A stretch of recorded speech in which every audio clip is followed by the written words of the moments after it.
What's up, Cosmic Bridge listeners? Welcome back to the show. Today we have on Amy Englemark. She is the author of a book called From Burnout to Bliss, the 21-day plan to boost health, wealth, and happiness. She was introduced to us by Dr. Ardisha Moran, who did a great episode about depression and some steps to help with that and even prevent depression. So we'll also put that in the show notes. But yeah, getting back to Amy, she's also going to be publishing a second book that's going to be released next year.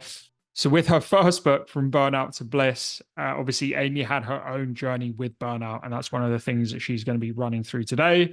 Even if you don't run a company yourself, even if you're just in a job or you're between jobs, or even we talk about things like dating, right? That can burn you out in modern society.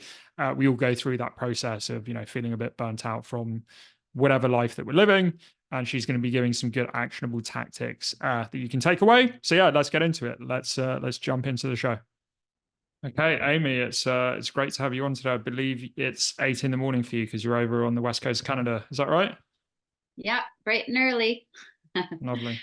Well, yeah, let's get into it. So I know you've written a book. I know it's not your latest book, which we'll talk about, but your book before called it's about from going from burnout to bliss. And what I found doing this podcast is everyone has their own story that often then inspires their line of work afterwards. So could you tell us a little bit more about your own story with burnout? Sure. I'm going to share a story that just happened more recently. I've got a couple of them. When I wrote that book, I wasn't personally struggling with it. And then I got a couple chapters in and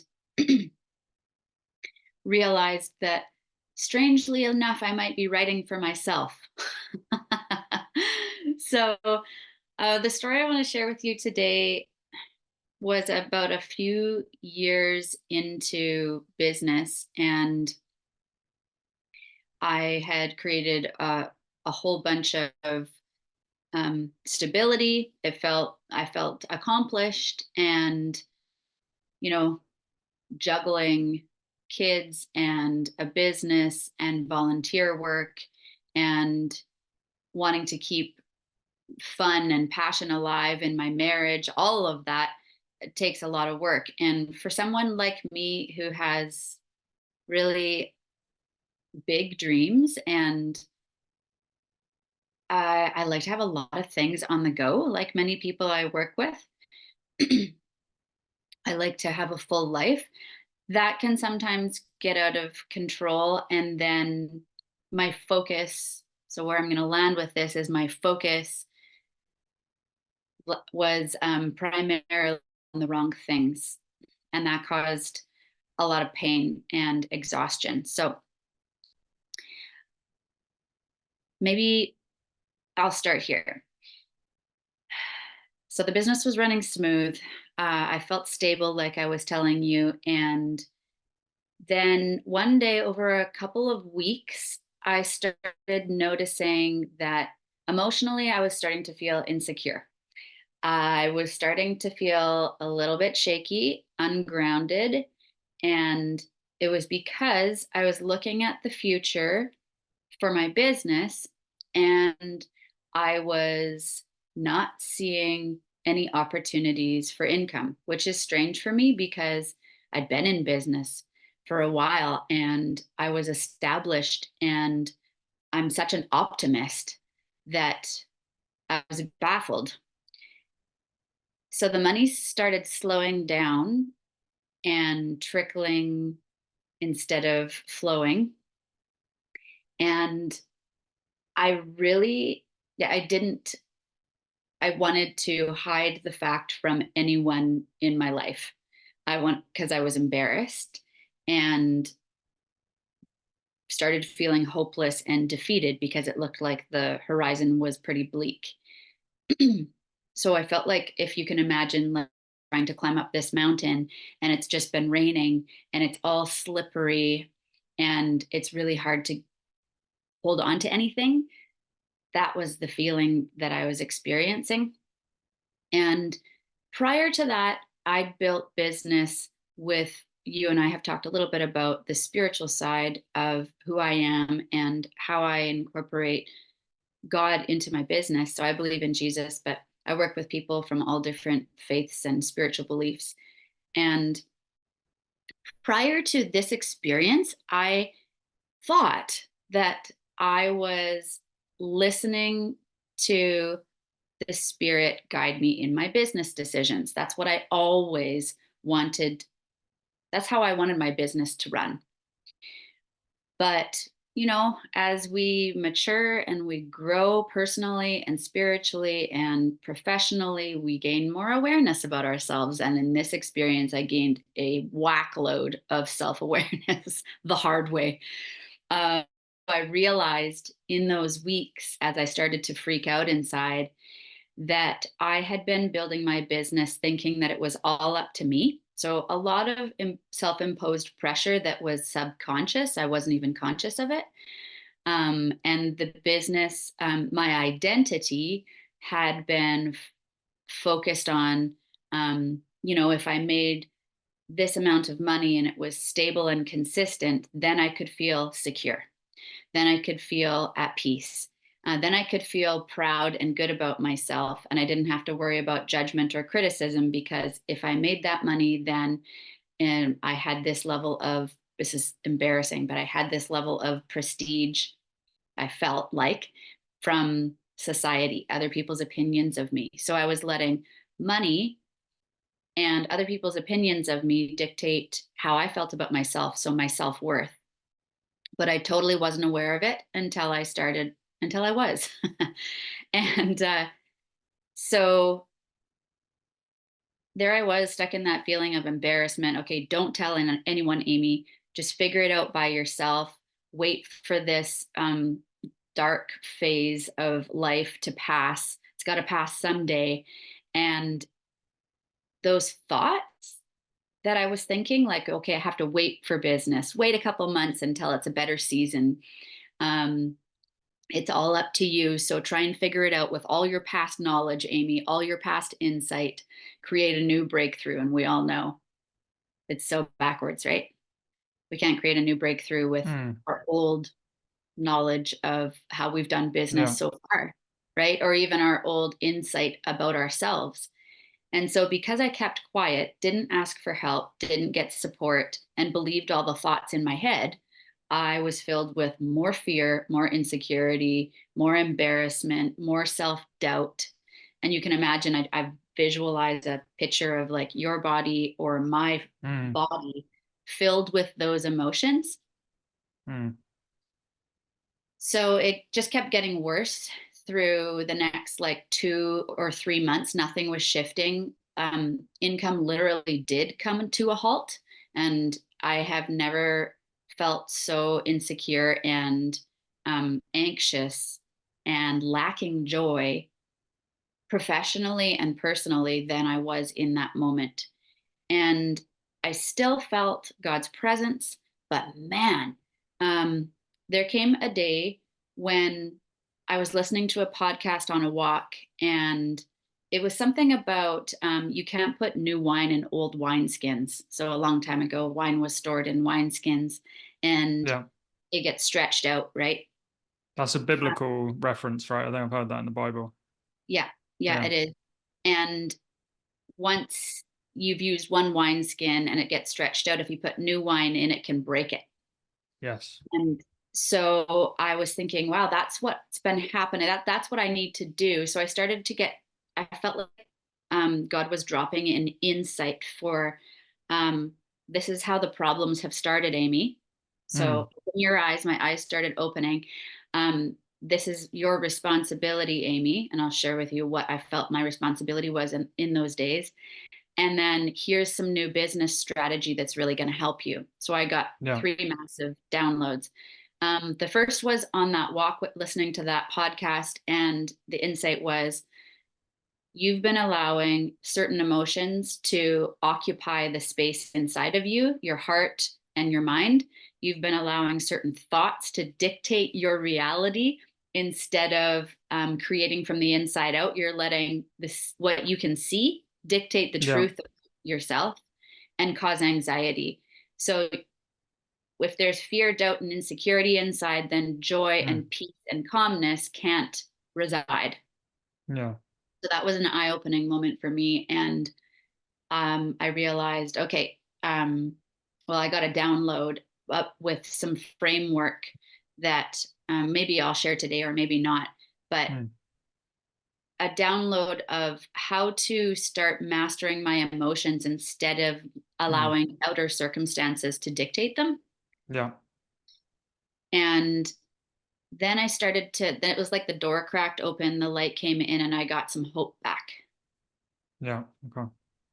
And I also my heart was very aware and humbled by the fact that I was looking to myself, Michael, and I was looking to money, like I Mm. said, for my provision and my sense of peace and security. Yeah. And so if those things were unstable, or if I wasn't able to perform or produce the insights that were going to change my situation, then I was pretty much hopeless. Yeah. Yeah. So then I redirected back to, okay, God's my source. Money just flows as the aftermath from service. So my whole focus shifted, and but it was a battle. It was a battle Yeah. getting out of that place because it was really hard for me and it was really Mm. dark.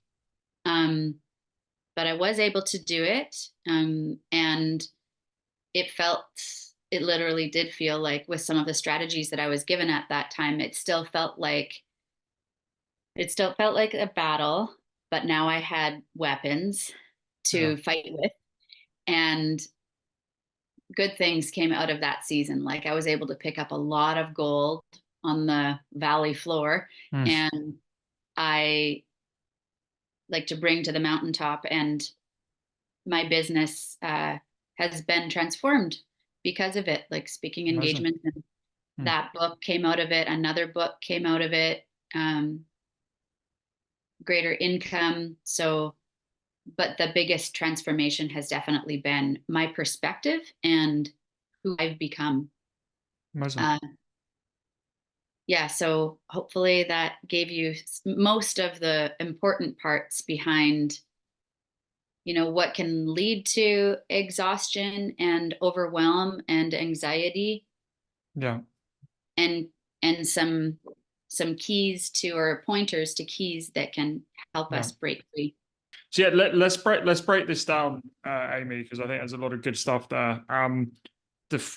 One of the first situations I was thinking, because I think this is a situation a lot of people find themselves in, or what I would say most people find themselves in at some point in their life, is things are going well from one day. From one day to the next, your life is quite what we would call orderly, right? You've got a routine, you've Yeah. got a habit that you like. So obviously you're running your own business, but in other people's case, like it's happening at the moment, they're in a job, they feel secure, they like the job, and from one day to the next they get laid off. Obviously we're recording this podcast in kind of a bit of a turbulent economy at the moment, and it sounds like that's what happened to you essentially. And then the second part of that, which you're talking about, is obviously suddenly from a material perspective, a monetary perspective, you hadn't had to think about that for a while, and suddenly it was like, oh, I don't have an income, a steady income coming in. So you mentioned something quite interesting there, which was you actually ended up turning back to God and like spiritually in order for that like abundance to start flowing again. So I guess could you talk about like that transition and like what you learned in that experience? Sure.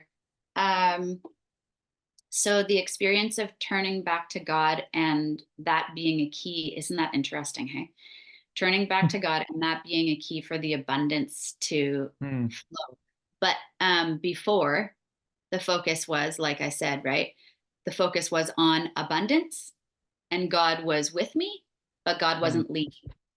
Well, Yeah. I wasn't, I thought I was supposed to lead, Yeah. because realistically, culturally, society says, of course, that's irrational to think that you're not leading your life. But there's like a spiritual overlap, right? Hmm. We we are responsible for using our skills and our talents to help others, increase others' happiness, and decrease their stress by through serving, through our work, Yeah. right? Of course we're to do that, but it's not all up to us. So maybe you can ask me your question again. So it's when I turned back to God, share with you a little bit more about how that was key to the abundance flowing in. Yeah, I guess why did that happen? Because another thing I was thinking about as well, and maybe this is related to the God thing, is so I think you mentioned there was almost like a bit of shame of like, oh, I don't want to tell people about this situation, right? Oh And yeah. I think we all go through that. It could be like this situation, a financial situation, or it could be something else. And we've actually got a framework which is both for selling and communication, which is called Cosmic. And the O of Cosmic is being open, right? In these situations, which takes a level of vulnerability to say, hey, I am not doing that well at the moment, but you reach out to your network. It would be great to get clients. Is there anyone that can help me out? But I guess with that, eventually being open about what happened, was that related to your situation, like spiritually, how you went on the spiritual journey, or tell us more about that? Sure.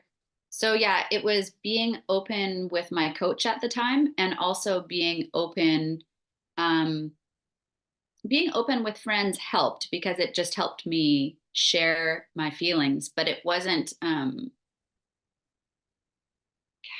like, it wasn't the catalyst. I think that it was being open with my coach, and then being open with God. So and being open and humble with God. So I'll talk about being open with my coach Yeah. first. I remember a coaching session that I had where I told her, this is what I've been believing. I've been believing I have to wait for the money because it's not a good time for people right now.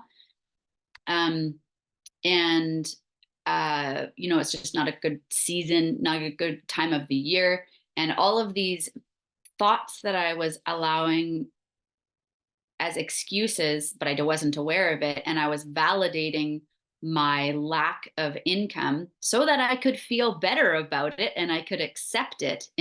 But I never wanted to. In my heart of hearts, I didn't want to accept lack. And I don't believe we ever have to accept lack. It's not, we're meant to have, my belief is we're meant to have more than enough so that we can, our needs taken care of, we can take care of our family if we have one, then we can be a bigger blessing to the community and the world around us because we have surplus. So I think if you are listening right now and you are in lack, it's okay to want more, and it's normal to feel unsettled about it, and good, because that's not our natural state is lack.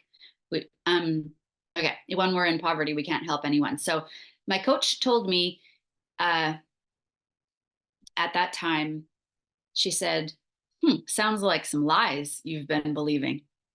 And that really hit home. And she told me her story. She said, just in the last 2-3 weeks, these are the people who I've signed up. And I thought, yep, she got me. I've been believing lies and I didn't even know it. So with that one conversation, that helped me screw my head on in the right direction, reclaim a truth that there's always more than enough. I am already wealthy. So before, I was trying to get wealth. And so that created a sense of neediness, as you probably talk about in your training. I'm not sure. And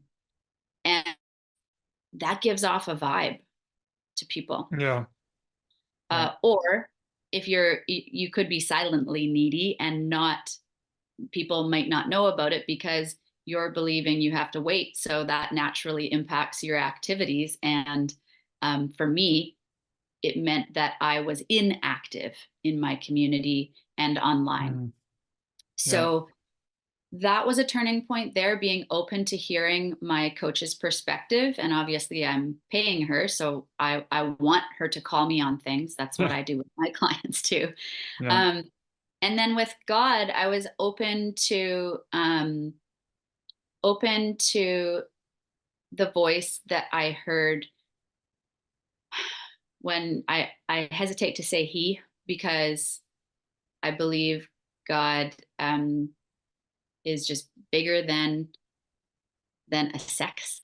But I will say that for now, that he said, hey, you've had things of order, Amy. I come first in your life. And when I'm first in your life, you don't have to have so much stress and pressure to figure everything out on your Mhm. own. And I want to give you insight. I want to make this work easy and lighter than you thought possible.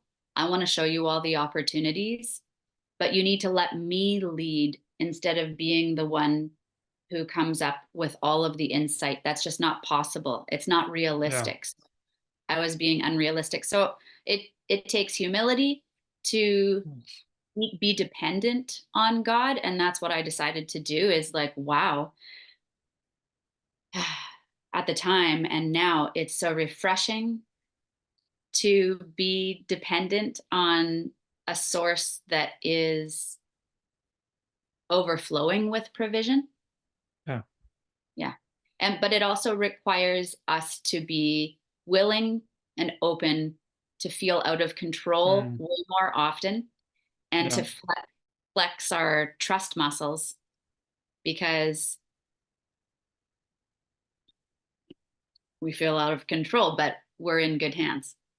Yeah, 100%. Couple of things came to mind there. So the last thing you're talking about, as well as it being humility with God, I think there's that element of surrender as well. Because as you said, if that's the highest principle you're working towards, there's a thing of surrendering yourself to Him, or that, or the universe, or you want to call it, depending on your faith.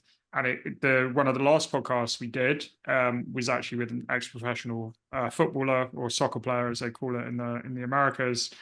And what he was saying, which was quite interesting, during his career, he got very confused because he had points in his life where he was very, very focused, but in a very like thinking, logical way on his performance, analyzing every move, the best coaches, sports nutritionists, etc.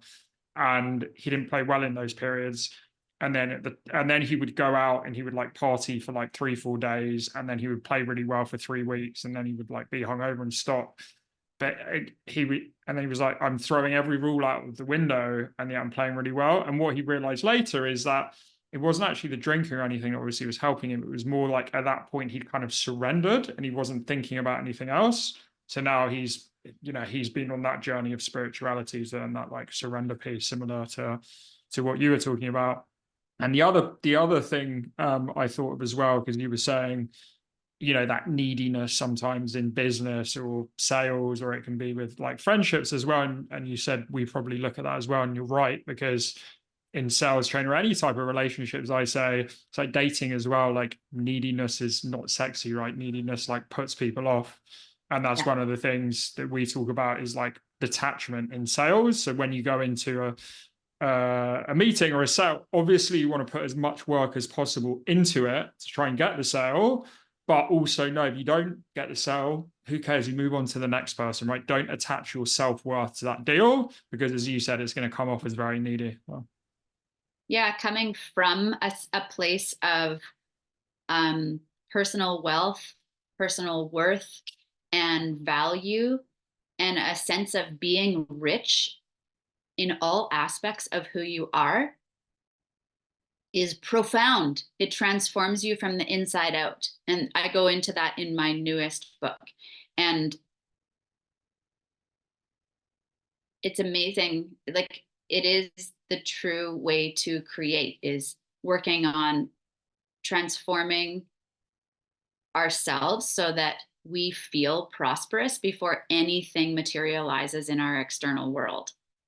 what you're talking about, we actually, one of the first ever podcasts I did was with a guy called Michael Chapman, and he talked about scarcity mindset versus abundance mindset, which I think goes into what you're talking about. But yeah, say someone's in like a bit of a desperate place in their life. Maybe they're between jobs, they've done loads of applications, they can't get it, or they've been fired, or could even be in relationships, right? Sometimes we have that scarcity mindset as well. You've given a couple of things you went through that helped you, right? So the detachment piece we talked about, the humility and the surrender with God. What other advice do you give to people that are in that situation? Don't let your external reality dictate your emotions, and provide you with proof of the truth about your circumstances, what's possible, or who you are. If you do that, you'll keep repeating your thoughts and recycling old habits that created the situation in the first place. So my encouragement is to understand, I call this mindset matching in my new book. Understand what thought is behind the emotion that you feel about your current circumstances. If you're in a place of scarcity or lack, or if you're feeling like, I've been feeling anxious for like years and it just won't go away, or whatever emotion you don't want to be feeling, hopeless, reroute back to the thought that's linked to that emotion and go like 5 layers deeper, dig a little bit more, dig a little bit more to gain understanding about what's creating the emotion so that you can uproot the thought. And if we don't do that work, if we don't slow down to get uncomfortable and get honest, there's a key, honesty with ourselves, then we keep repeating, we settle for emotions that strip us of energy and strip us of joy, and we're not able to break free when actually it's very simple. We just need to be willing, like we've been talking about, to get even more uncomfortable than you currently are sometimes, and stop filling your life with work or even fun social activities as a way of avoiding what's really going on in your heart. But if you look at the pain, that's the way through so often. So that's one thing that I would recommend everybody does, is take the time to understand what's the mindset that's matching that emotion so that you can challenge that thought, make a new choice, choose a new belief, because we always have choice. And sometimes we forget that. Yes. And then when we make a new choice and we practice thinking that new thought, you'll start noticing new proof that that is the actual truth and reality for you. Yeah. And you'll, like James Clear talks about it in his book on habits. Um, we only need 51% of the votes to start believing something new is true and to develop a new habit. So the more proof you have under your belt, the more your brain is going to be convinced that something new is possible. Yes. I could tell different stories on how that could apply to money or how that could apply to transforming peace into joy, but it's very doable with a simple process, and it saves years. Like there's a period in my life where for 10 years I was dealing with this fear and anxiety, and I didn't have the tools to break free. That's another story though. Yeah, well, let's imagine. So let's just imagine you're in a process of you're like apply. It's like three situations I can think of, right? Which people may be going through listening to this podcast, but I think they all relate to the same thing, which is like fear of rejection, essentially, right? So one could be you're looking for a relationship, you haven't had love for a while, and you've got that fear of getting rejected because you haven't had that feeling for a long time. In sales, it's the same thing. You're going through the motions. Maybe you haven't closed a deal for 6 months. Lots of salespeople I work with, because they're working with big enterprise companies, it takes a long time to close a deal. They're going through that same thing. Or it could be, yeah, you're looking for a job and you're doing loads of applications and you keep getting rejected there. So when you were saying versus thinking about, because one option is, oh, I'm just going to keep trying to sell, keep trying to send applications, keep going on apps for dating, whatever. What you're trying to say here is thinking, okay, you've got this like scarcity fear mindset. Think about why is that coming up, and kind of go into that pain. Is that kind of what you're saying, or I'm misunderstanding it? Yeah, like I wish that somebody who's listening who can totally relate to what you're talking about, Michael, would be on the call and I can coach them deep on it right now. Because it's possible to get to the root. Like within 20, sometimes 30 minutes of something that's been holding somebody back for years. So yes, there's uh, the thought behind the, like, wherever there's resistance, that's a key to look into that area of your life.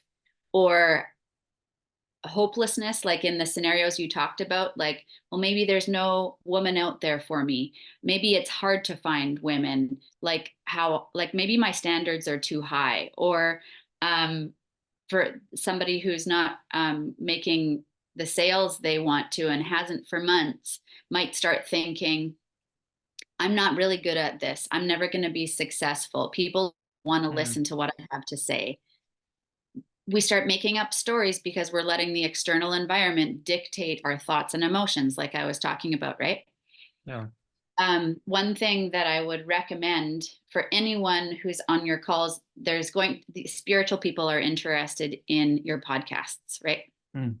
So whatever spiritual belief you have, start asking for help more. Start asking for a spirit or whatever you call the greater, higher power in Mm. your heart and in your life. Ask for more help instead of trying to figure it out on your own. Even ask for help with, like, hey, could you, when you're journaling one day for even just 5 or 10 minutes, can you give me insight behind why I'm feeling this way? Can you show me what I've been believing to be true that's actually a lie? You will gain insight, and it's going to be like an epiphany in your Mm. life. And it could change the whole trajectory of career Mm. and open up your heart to see that I am worthy of love. Just because I never got paid attention to when I was younger doesn't mean that no woman wants to be with me now who Mm. would love me like that. Right? Yes. You get to the root of things, then it's like you can reroute your footsteps moving forward. Yeah. I think it's so hard though, what you talked about, and I'm sure you still, even when you're in a good place in life, you have moments of your day where that happens, where something goes wrong externally, as you talk about. So it's very hard to not, not feel validated by your external environment and get it like from the inside. I think it's something that's easy to talk about, but I think it's something that's very difficult to like achieve in practice as well, especially when you're in one of those like very low moments in your life. Yeah, like I said, it felt like fighting a battle for about 6 months in that period of my life, Mm. fighting a battle to maintain my peace and to Mm. maintain my joy when I had absolutely no reason in my right mind to be able, like, to be happy, to smile daily, to um, not allow that, what was not going on yet, no sales, to not impact how I felt, right? But one main difference that I feel like is really important is, instead of my, like, that unshakable feeling that I feel many people want, that feeling of being grounded and you can't ruffle my feathers, you can't rock my boat, I'm okay, I'm safe. I really get that from God. Like, I don't even get it from myself because I don't have it to give myself most of the time. If you don't believe in God and you don't believe in a higher power, then one of the ways that you can get that is by looking back at past experiences to build more solid, emotionally based proof because of what's happened for you already. Keep that in a notebook. Keep it as your proof. It's like the legs underneath the table. Um, Tony Robbins. Robin? Is that his name? Yeah, Tony Robbins. He talks about the belief as the tabletop, and then the legs under the table are what allow us to feel strong in our new beliefs. They're the Yeah. proof. And the more emotionally rooted, the better. Mm. So even if you haven't had that experience to prove that something new is true for you, look around you Mm. and find someone else's life that proves it to be true. And Yeah. then what you're doing is you're shaking an old neural pathway and you're strengthening a new thought pattern so Mm. that your brain chemistry literally changes. And it just Yeah. goes to show you how much power we have. Yeah. Yeah. I wanted to talk also about the role of like spirituality in business, and I thought I'd come from my place, and I went through this again. This is maybe where I had a bit of scarcity mindset myself. Is I've always been a spiritual person. I always felt like, similar to your journey, that was one of the things that was driving results for me. But I was embarrassed to talk about it publicly. I was embarrassed to incorporate it into our training. And actually, over the course of the last 18 months, I've done this, and we created this framework, Cosmic, and it's actually gone down really well. I'm sure there's been people that see the podcast or something like that. It's probably turned off a few people, but those are probably not people we wanted to work with anyway. Yeah. So yeah, I guess what's been We're aligned. your experience with that as well? Because as you said, not everyone sees themselves as spiritual or religious or believing in God. So like, what's been your journey being a coach? Probably working with some people who are like corporate and executive, but as you said, you're a spiritual person. So how's that journey been for you? Yeah, it's been, well, like you were talking about, you just got me super curious to, I'm like, I gotta get Michael to share with me his framework, and I want to see how you've incorporated spirituality into your work, because I find it all so fascinating and fun. So that's what I wanted to talk about. The more I have let go of fears of what people might think of me being this, like, um, talking about spiritual things and application and implication to business results, the more free I've become and the more fun I have, because I'm allowing myself to be myself, to be true to myself. And that doesn't mean that all of my conversations and all business strategies that my clients and I create together are the same. It just means that I don't hold back from asking clients and talking with audience, asking clients with permission, hey, where are you coming from spiritually? How involved do you want that to be in our work together? And then we create a plan that aligns with the words that they use for spiritual connection in their own lives, Mm. and how to make business decisions. With audiences, when I'm speaking for crowds, I've found that an easier way to communicate freely is just to share that, like, this is my experience, and own my experience and where I'm coming from, and then be able to relate to each member of the audience. You know, there's probably, I don't know, 20 different belief systems in this audience, at least, about spiritual things. So where are you at on that journey, and how can you apply my story to your personal situation, so that I'm able to be open and honest, and hopefully touch many lives in different ways. But what I Yeah. wanted to land on, Michael, is the fun part. I've experienced, I'm not sure about you, but the freedom and the fun aspect of being in alignment with my values in all areas of my life is so dynamic and powerful and invigorating. And I get to work with people who are more aligned with who I am, and more visible to those people because I'm being true to myself.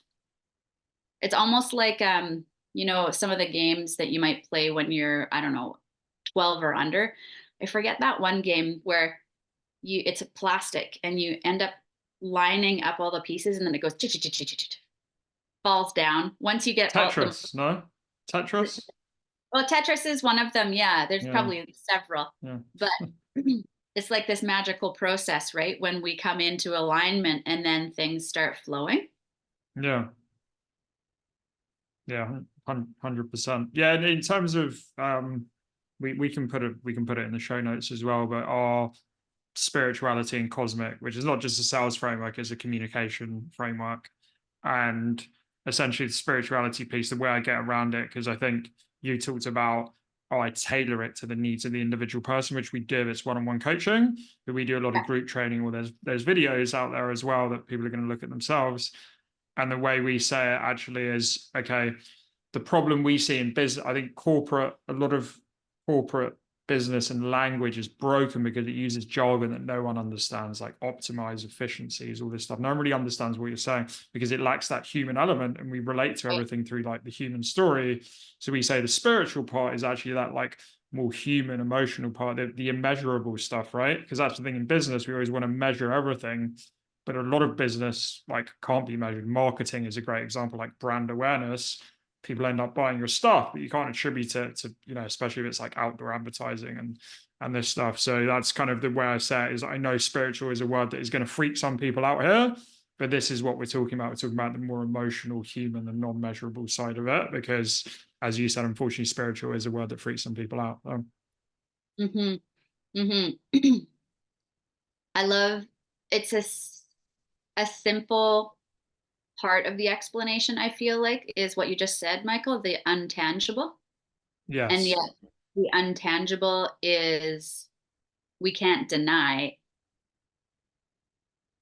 how the untangible impacts our lives and how strong of a force it is in our relationships, whether they're personal with the people that we love and care most about, or whether it's through business interactions, that sense of like generosity or love or caring or Mm.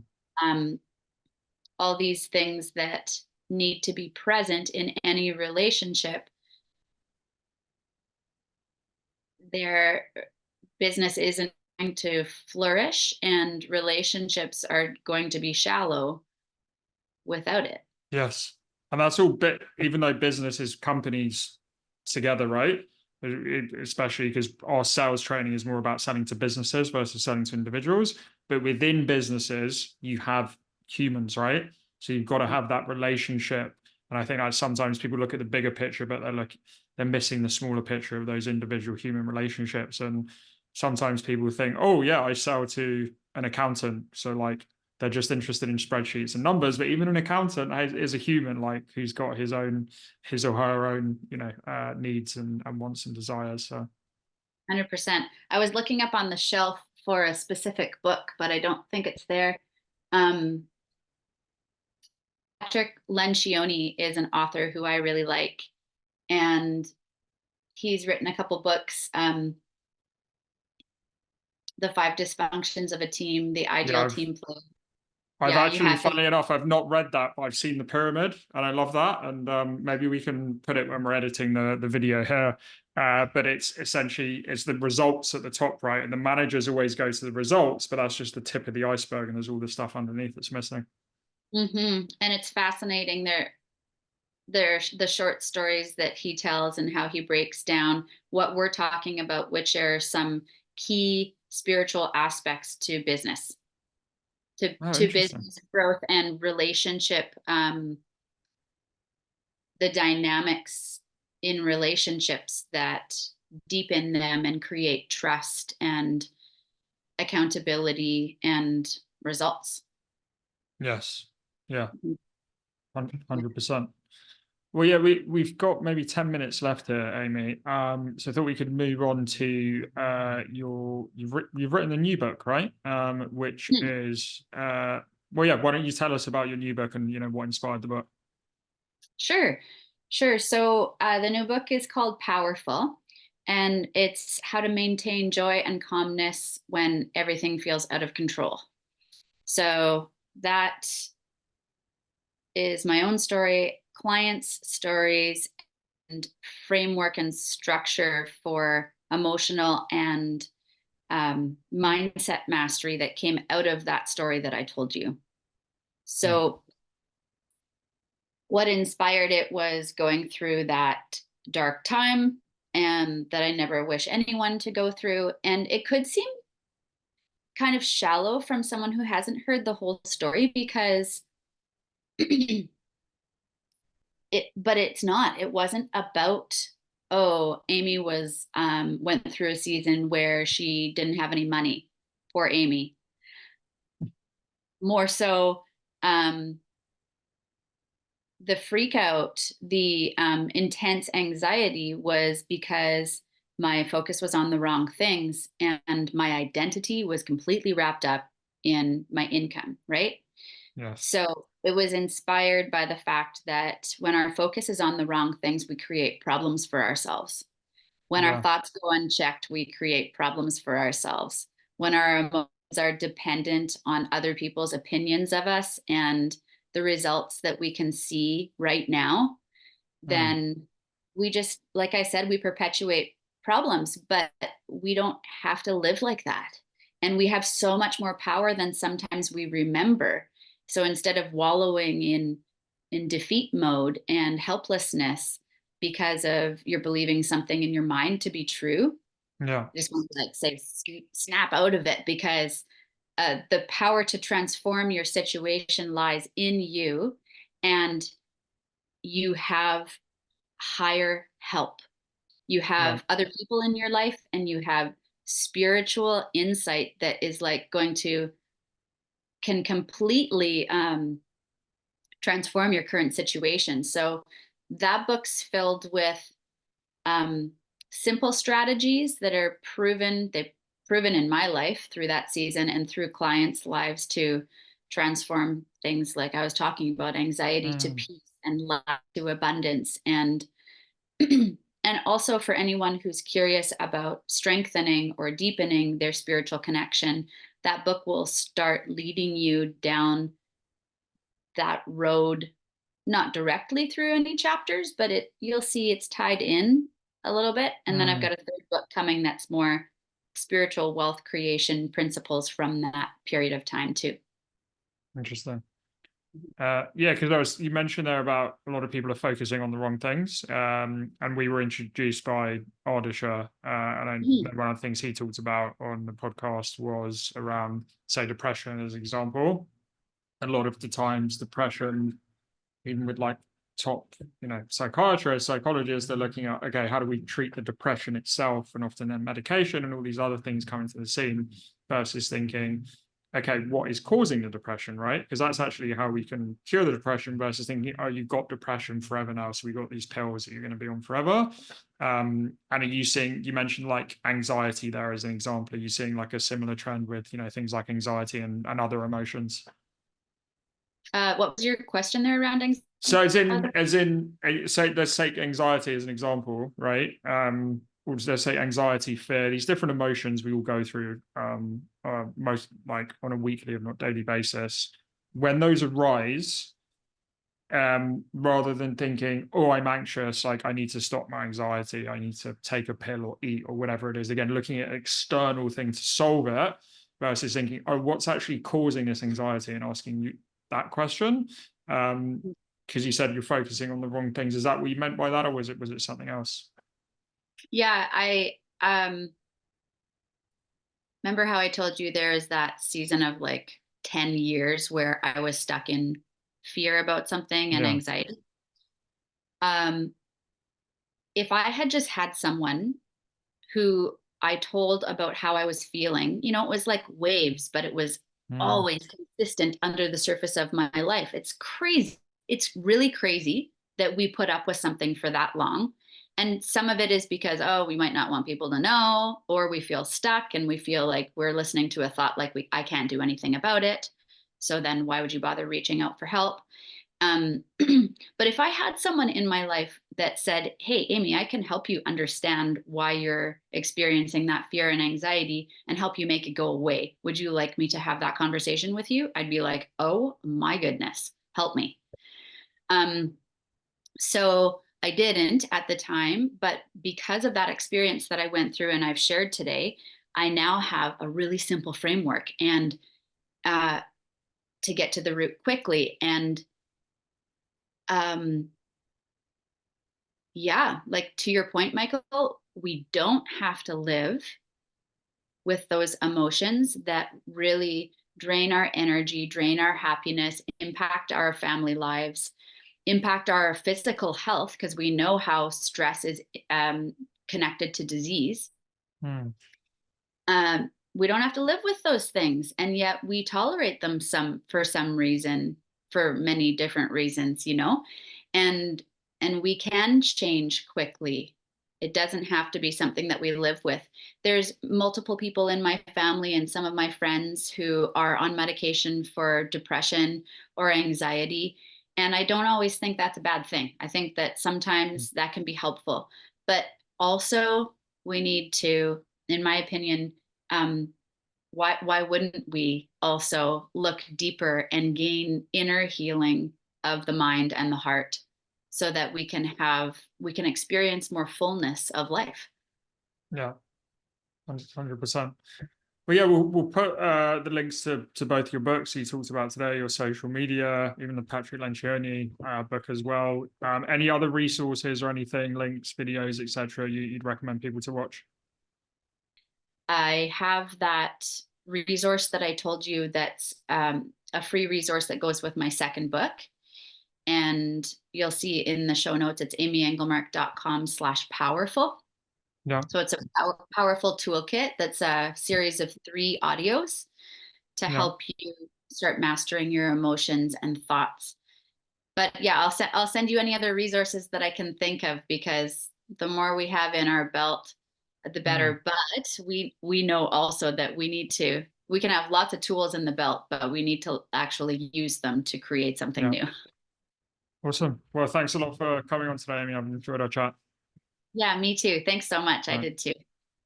Okay, so I'm going to go to 2 takeaways that Amy talked about when she was going through that moment where she'd lost all the clients in her business. She didn't have a steady income. And naturally, if you run a business and suddenly you don't have clients, you think, oh, I need to get clients. I need that material wealth, which is obviously true. We live in a capitalist society. We need money, right? Even if you don't run your own business, you need money to look after your family, yourself, etc. But the weird thing is, the more attached you are, the more needy you are. I need this money, I need to get that. The more repulsed people are going to be, like we talked about. If there's that neediness aspect, people are actually going to be put off. So, what were the solutions that she had? It was humility and openness and vulnerability in 2 senses. One is with her network and her friends, letting them know the situation she was in, because then she was able to get help from them. And then the second one was that vulnerability and openness with God.